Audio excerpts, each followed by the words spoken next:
2002년이었습니다. 우리 모두의 마음을 뜨겁게 했던 2002년 월드컵 그 4강 때를 떠올려 보게 됩니다.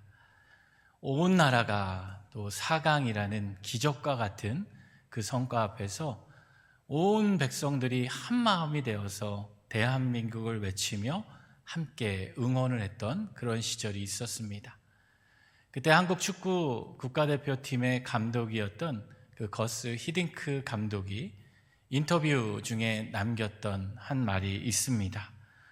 그것은 선수들이 경기 당일에 그 경기를 갑자기 잘하는 것이 아니라 보이지 않는 시간에 이미 그 선수들의 실력이 결정이 되어 있었다라고 미리 이야기를 해주었습니다.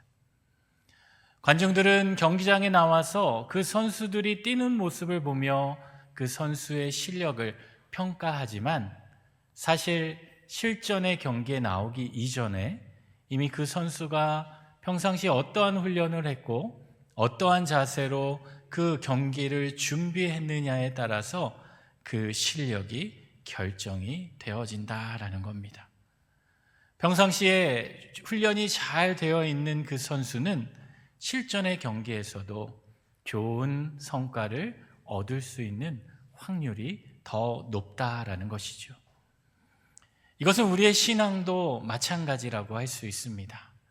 많은 신앙인들이 형통할 때는 우리가 하나님께 기도하는 것을 미루곤 합니다. 왜냐하면 내가 기도 없이도 내 인생을 내 능력으로 살아갈 수 있다라고 착각하고 있기 때문이죠.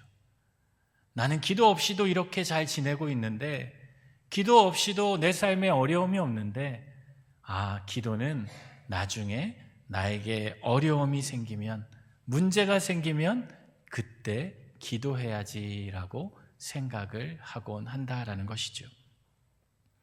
그러나 문제는 무엇입니까? 우리의 인생에 찾아오는 위기는 예고 없이 찾아온다라는 거예요. 우리의 삶 가운데 어떤 문제가 있을 것이다, 위기가 있을 것이다, 고난이 있을 것이다, 우리에게 미리 알려주고 그 일들이 찾아오면 우리가 미리 준비할 수 있지만 우리 인생의 대부분의 그 위기와 고난은 아무런 예고 없이 갑작스럽게 도적같이 찾아오기 때문입니다. 제가 지난주부터 신방을 하고 있습니다. 신방을 하면서 우리 성도님들의 가정, 또 여러분들의 삶의 자리, 또 그곳에서 여러분을 만나며 또 여러분의 삶의 이야기를 많이 들어오고 있습니다. 그 이야기를 들으면서 느끼게 되는 것은 뭐냐면, 어떤 성도님도 그 삶 가운데 목사님, 저의 인생에 이러한 고난이 올 줄 알았습니다 라고 이야기하는 분은 안 계시다라는 거예요. 제가 이렇게 어려움이 제 인생에 닥칠 줄 알았습니다 라고 예고하고 있는 그런 분들은 한 분도 계시지 않았다라는 거예요. 열심히 잘 살아가고 형통하게 살아가고 있는데 건강하다는 사람이 갑작스럽게 질병의 어려움을 만나게 되고, 뜻하지 않게 예상치 못한 일이, 그것도 한 개의 문제가 아니라 여러 가지 일들이 연달아서 우리의 인생 가운데 예고 없이 찾아오게 된다라는 거예요. 문제가 생기면 우리가 그때 기도하겠지, 기도해야 되겠지, 기도할 거야 라고 우리가 다짐하지만 문제는 무엇이냐? 우리에게 어려움이 닥치게 되면 우리는 그때 더 기도하기가 어려워지게 된다는 거예요. 왜냐하면 그 자리에서 우리는 마음이 급해지고 또 생각이 복잡해지고 또 그 어려움으로 인해 우리 마음 가운데 두려움이 찾아오기 때문입니다. 그러면 우리는 어떠한 일을 할까요? 하나님 앞에 나와서 기도하는 시간보다는 내 힘으로, 내 능력으로, 또 주변에 있는 사람들의 도움으로, 세상의 지식으로 그러한 것들을 해결하려고 한다라는 거예요. 예전에는 그러한 일이 있으면 또 주변의 사람들에게 묻기도 하고, 또 예전에는 그러한 일이 있으면 인터넷에 이게 지식인이나 이런 것에 검색을 하지만 요즘은요, 그런 어려움이 있으면 그렇게 인터넷까지도 안 간다라고 해요. 챗GPT나 제미나이를 통해서 나의 그런 어려움을 놓고 그것으로부터 그 해결책을 받으려고 하는 그러한 시대가 찾아오게 되었다라는. 그런데 우리의 인생의 그 많은 문제들은 결코 그런 챗 GPT나 그런 세상의 지식이나 또 내가 경험했던 또 내가 가지고 있던 그 능력이 그러한 일들을 해결해 주지는 않는다라는 거예요. 우리의 삶 가운데 이러한 문제를 풀어갈 수 있는 능력은 오직 기도밖에 없다라는 겁니다. 그래서 예수님께서도 제자들을 향해 이런 말씀을 했어요. 기도 외에는 이러한 능력이 나올 수 없다. 우리의 인생도 마찬가지입니다. 우리의 현실도 그렇지요. 우리는 바쁘게 살아갑니다. 여러분 가운데 목사님 저는 한가합니다. 저는 시간이 많아요. 저는 하나도 바쁘지 않습니다. 이런 분들은 거의 안 계시다라는 거예요. 심지어 어린아이들도 바쁩니다. 학교 가기에 바쁘고 집에 와서 또 뭐 여러 가지 배움에 바쁘고 저희 집 아이들도 이제 6학년, 8학년인데요. 참 바쁘게 살아가요. 하는 건 별로 없는 것 같은데 바쁘게 살아가요. 게임도 해야 되고 인터넷도 해야 되고 유튜브도 봐야 되고 인스타도 해야 되고 밥도 먹어야 되고 바쁘게 살아간다라는 거예요. 여러분 우리는 어떻습니까? 우리도 그렇지요. 일상의 삶 가운데 우리에게 주어진 일을 감당해야 되고 또 교회에 나와서 또 봉사도 해야 되고 섬겨야 되고 구역 모임도 해야 되고 동산 모임도 해야 되고 또 각자에게 주어진 그 자리를 지켜가는 그러한 분주함 가운데 우리는 살아간다라는 거예요. 그래서 우리는 그 분주함 속에서 어떻게 고백합니까? 저는 너무 바빠서 기도할 시간이 없습니다 라고 이야기해요. 목사님 저도 기도하고 싶지요. 왜 기도하고 싶지 않겠습니까? 그런데 시간이 없어요 라고 이야기한다는. 그런데 솔직히 우리 스스로에게 질문을 던져봅니다. 정말 나는 시간이 없어서 기도하지 못하는 것일까요? 아니면 기도의 습관이 잡히지 않아서 그 기도하는 자리가 내 삶의 우선순위에서 밀려나서 우리가 기도하고 있지 못하고 있지는 않으신가요? 사실 우리가 바쁘다라는 것은요, 우리에게 위기가 있고 고난이 있다라는 것은 그 기도를 막는 이유가 아니라 사실 그 일 때문에 우리는 더 기도하고 하나님을 의지해야 한다라는 거예요. 미국의 제16대 대통령이었던 아브라함 링컨은 이러한 이야기를 남겼습니다. 만약 나무를 베는데 나에게 6시간이 주어진다면 그 4시간은 도끼날을 가는데 쓰겠다라는 거예요. 나에게 6시간의 시간 중에 그 4시간은 도끼날을 가는데 사용하겠다. 많은 사람들이 그 도끼를 가지고 무엇에 바쁩니까? 무작정 도끼질부터 한다는 거죠. 그러나 무딘 날로 10번의 그 나무를 찍는 것보다 날선 도끼로 한 번을 찍는 것이 훨씬 더 효율적이고 강력한 힘을 낼 수 있다라는 거예요. 이처럼 기도는요, 우리의 인생 가운데 시간을 낭비하고 시간을 버리는 것이 아니라 우리 영혼의 도끼날을 가는 것이다 라고 말할 수 있습니다.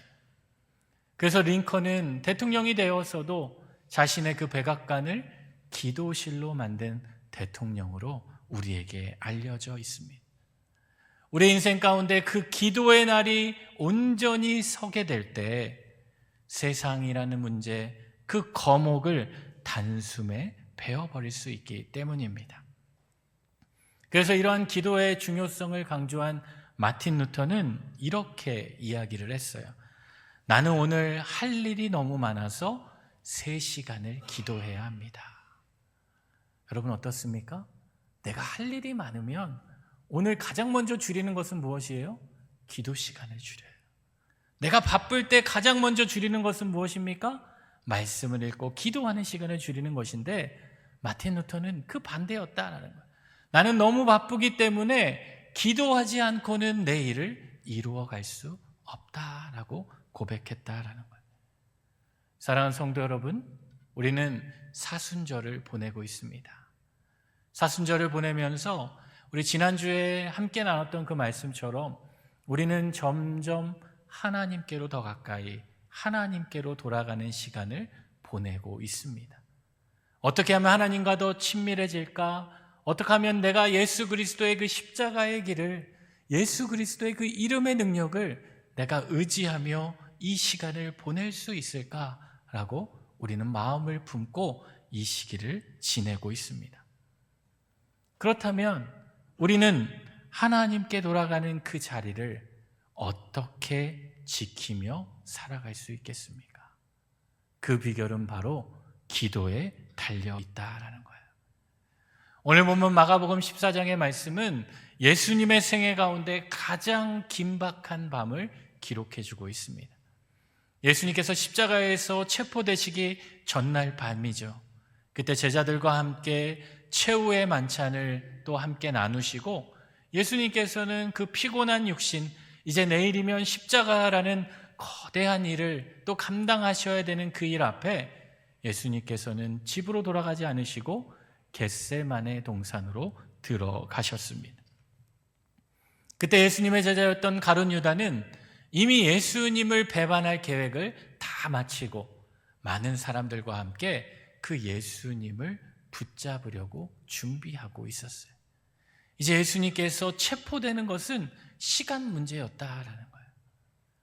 예수님께서 겟세마네 동산에 가서 기도하시는 그 가운데 예수님께서는 이미 그 십자가의 고통도, 자신들을 따랐던 그 제자들의 배반도, 그리고 내일이면 그 십자가의 길을 나 홀로 견뎌야 한다라는 그러한 외로움도 이미 다 알고 계셨습니다. 그토록 긴박한 그 밤에 그 모든 것을 알고 계신 그 예수님께서는 무엇을 하셨을까요? 여러분이 만약에 그 예수님과 같은 그 자리에 놓였다면 여러분은 어떤 일을 하셨겠습니까? 저는 아마 제가 그 자리에 있었다면 아마 많은 사람들을 모아서 저희 집을 막았을 것 같아요. 나를 체포하지 못하게 그 사람들을 다 막아라. 그리고 수단과 방법을 가리지 않아서 어떻게 하면 그 일을 피할 수 있을까? 그 어려움에서 내가 달아날 수 있을까? 그것을 연구했을 것 같습니다. 그런데 예수님께서는 그 십자가의 길을 피하지 않으시고 묵묵히 주어진 그 십자가를 지시려고 기도의 자리로 나아가셨다라는 거예요. 예수님께서 기도하러 들어가셨던 그 겟세마네 동산에, 그 겟세마네라는 그 지역의 뜻은 기름을 짜는 틀이다라는 의미를 담고 있어요. 기름을 짜는 틀이다라는. 올리브가 또 눌리고 짜여서 그 기름이 흘러나오는 것처럼 그 밤에 우리 예수님의 영혼도 눌리고 짜인 밤이 되고야 말았다라는 거예요. 그러나 겉으로는 가장 연약해 보이고 어찌 보면 실패의 자리처럼 보이는 그 겟세마네의 그 기도의 자리는 실상으로 가장 영적으로 강력해진 자리가 될 수 있었습니다. 왜냐하면 그곳에서 예수님께서 기도하시면서 자신의 뜻이 아니라 하나님의 뜻을 간구하는 기도를 드리실 수 있기 때문이에요. 겟세마네 기도는 우리에게도 잘 알려져 있는 기도입니다. 여러분, 그 기도에서 예수님께서 어떻게 기도하십니까? 나의 뜻대로 이 잔을 피하게 지나가게 해달라고 기도하지만 다시 예수님께서는 하나님의 마음을 품고 그러나 아버지의 뜻대로 하시옵소서라며 자신의 뜻을 하나님의 뜻에 맞추어가는 기도를 드리셨지요. 오늘은 그 기도의 내용보다는 예수님께서 그 겟세마네 동산에서 하셨던 그 기도의 자세를 살펴보려고 합니다. 특별히 사순절 세 번째 주일을 보내면서 예수님의 겟세마네의 기도를 통해 오늘 우리는 어떠한 자세로 기도해야 하는지를 함께 살펴보려고 합니다. 첫째로 우리는 위기가 찾아오기 전에 미리 기도할 수 있어야 합니다. 여러분, 우리의 인생의 위기는 여러분이 경험하신 것처럼 알려주고 찾아오지 않는다라는 거예요.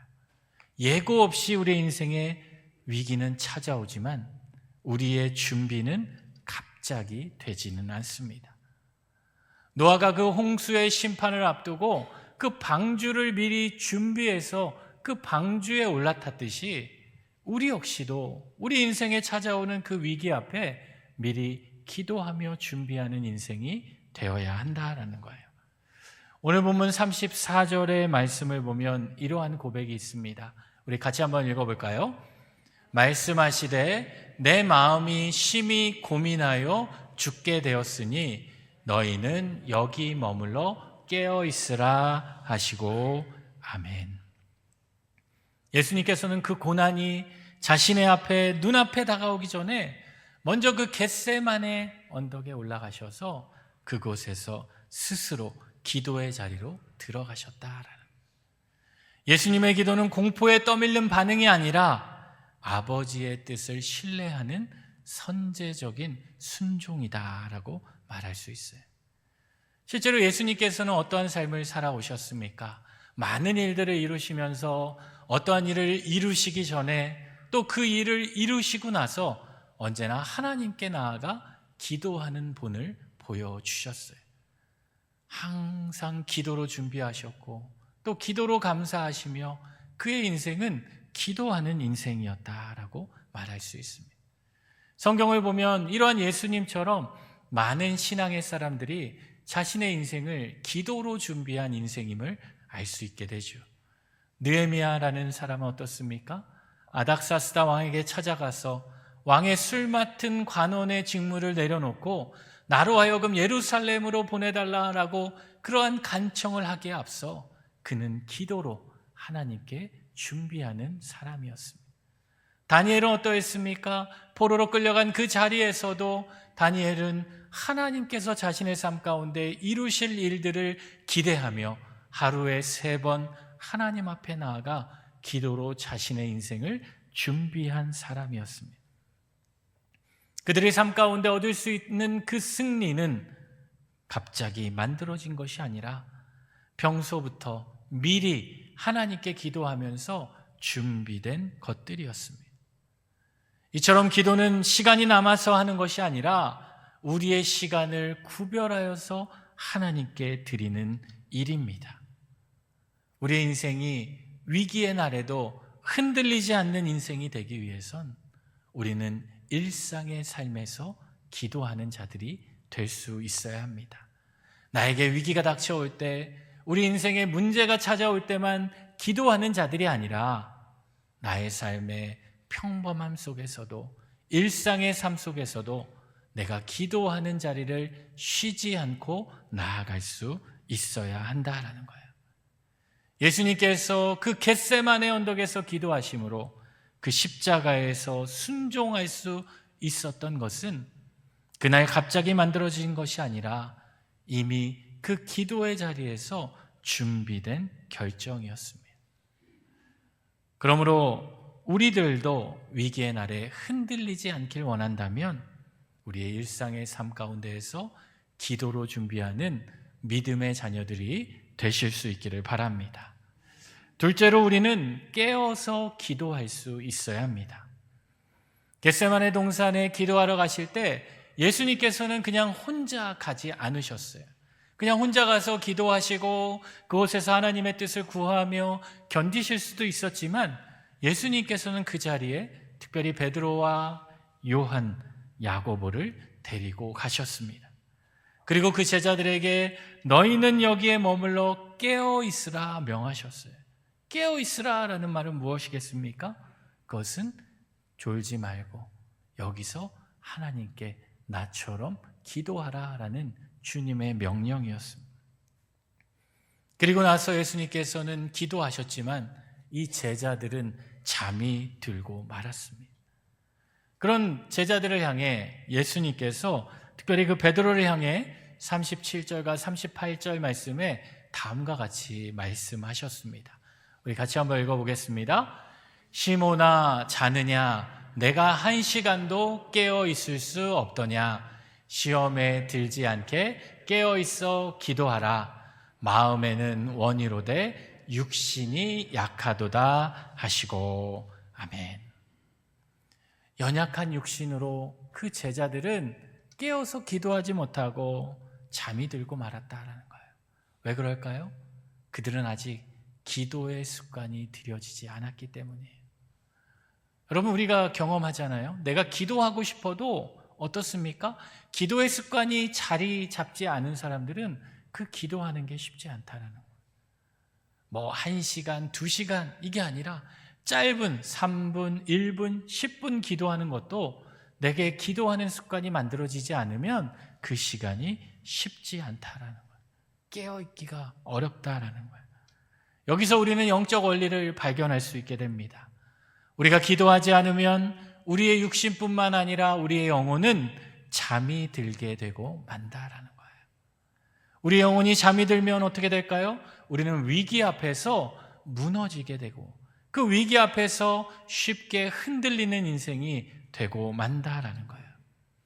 그 겟세마네에서 깨어있지 못하고 기도하지 못했던 그 제자들은 결국 도망을 치게 되었고 그 베드로는 예수님을 3번이나 부인하게 되고 말았습니다.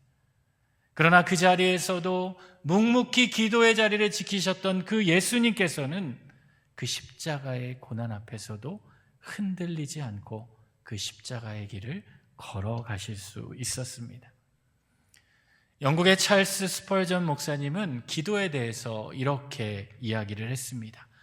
기도는 하나님을 우리의 뜻에 굴복시키는 수단이 아니라 우리를 하나님의 뜻에 굴복시키는 통로이다.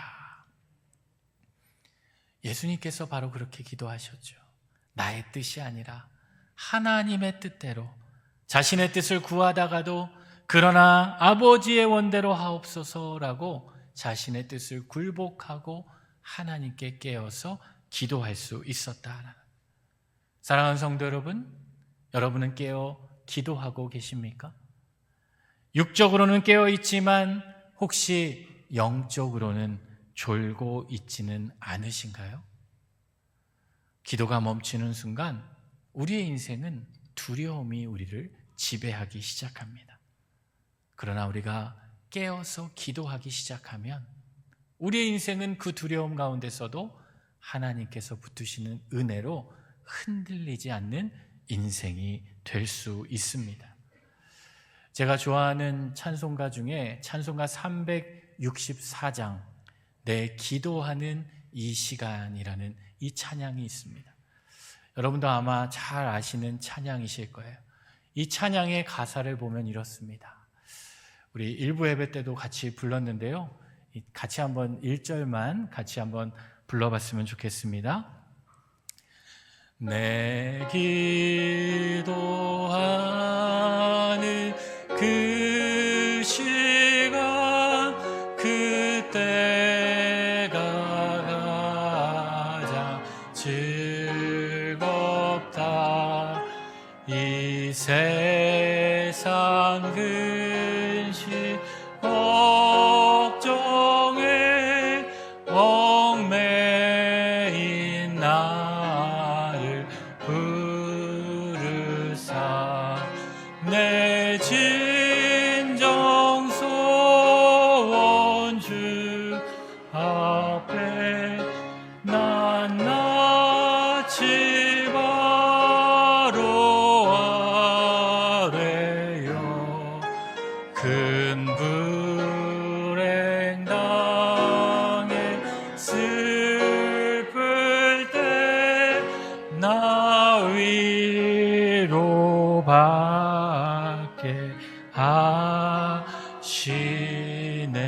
하시네. 아멘. 여러분 아멘이십니까? 기도하는 그 시간이 여러분에게 가장 즐거운 시간이 되시나요? 우리는 기도를 의무처럼 생각할 때가 있지만 사실 기도는 우리의 영혼이 숨을 쉬는 시간입니다. 그 기도를 통해 우리는 주님과 더욱더 가까워질 수 있고 주님과 더욱 친밀해질 수 있음을 기억하실 수 있기를 바랍니다. 그 기도의 기쁨이 우리의 삶 가운데 가득 넘치게 될 때 우리의 인생도 예수님처럼 깨어 기도하는 그러한 믿음의 자녀들이 될 줄로 믿습니다. 온전히 주님께 깨어서 기도하는 사람만이 그 시험 앞에서 무너지지 않고 흔들리지 않는 그 은혜를 입을 수 있게 될 것입니다.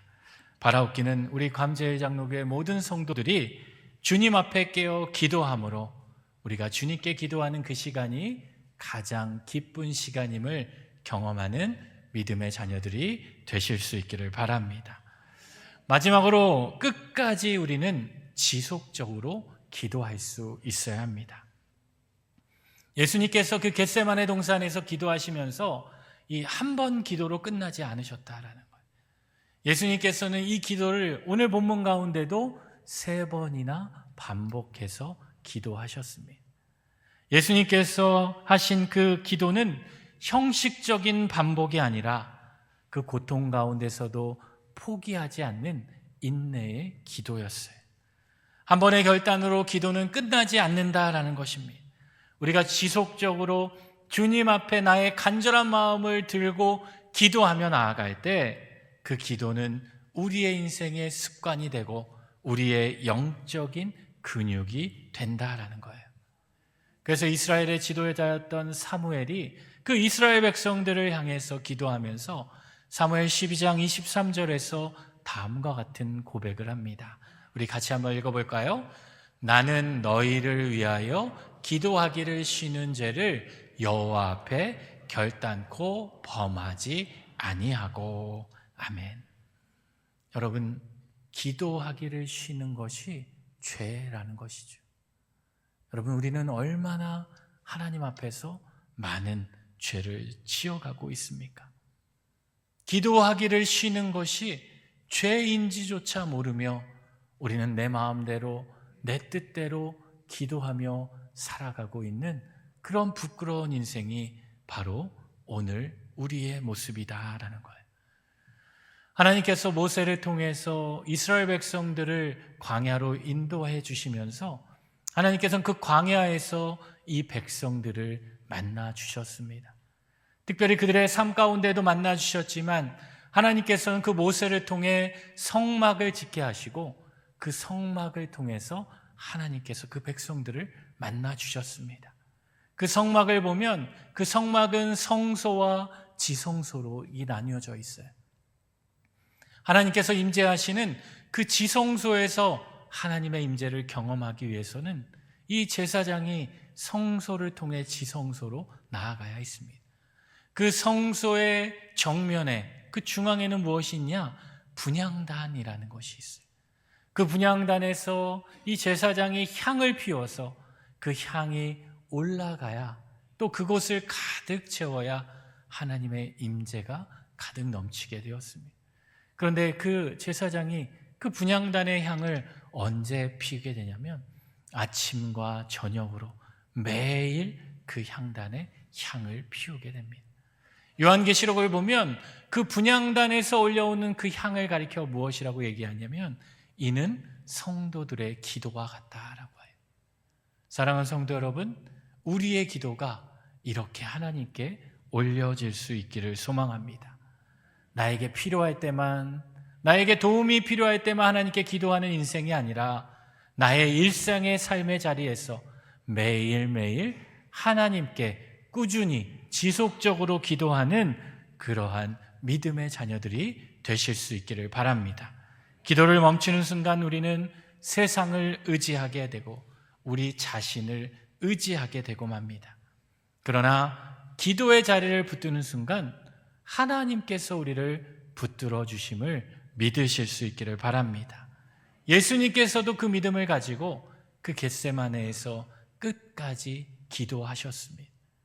자신의 체포될 그 이야기, 자신이 이제 고난을 당하고 죽게 될 그 모든 일을 아시면서도 주님은 그 기도의 자리를 지켜가셨습니다. 땀이 핏방울같이 떨어지는 그 고통 속에서도 우리 주님은 기도하기를 멈추지 않으셨다라는, 그 기도를 멈추지 않으셨기에 십자가도 멈추지 않으셨고 그 십자가를 멈추지 않으셨기에 오늘 우리들이 구원의 은혜를 얻을 수 있게 되었습니다. 사랑하는 성도 여러분, 우리들도 끝까지 기도의 자리를 지키는 믿음의 자녀들이 되실 수 있기를 바랍니다.